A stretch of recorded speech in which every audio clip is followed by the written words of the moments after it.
Perimeter. A perimeter is the total distance around the outside of a two-dimensional shape.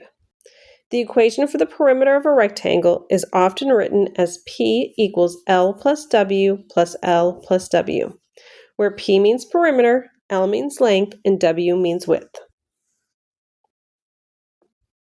So for this garden, the length is 20 feet and the width is 8 feet.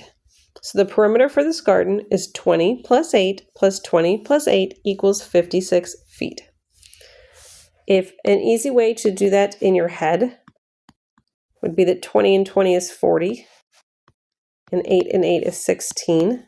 40 plus 16 equals 56.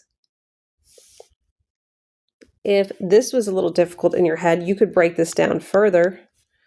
40 plus 10 plus 6, because that's what 16 is just 10 plus 6.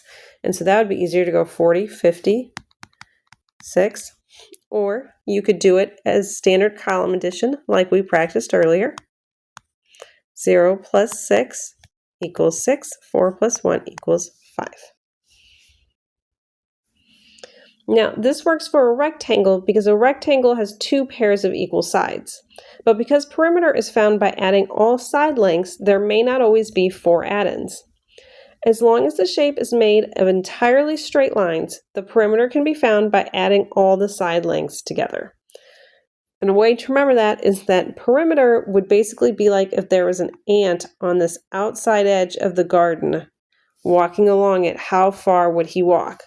So he would go 9 feet, and then he would go 15 feet, and then he would go 12 feet. 9 plus 12 plus 15 equals 36 feet.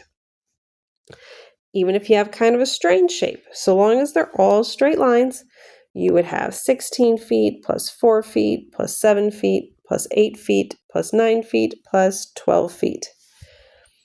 And we have that down here at the bottom, gives us 56 feet total for the perimeter.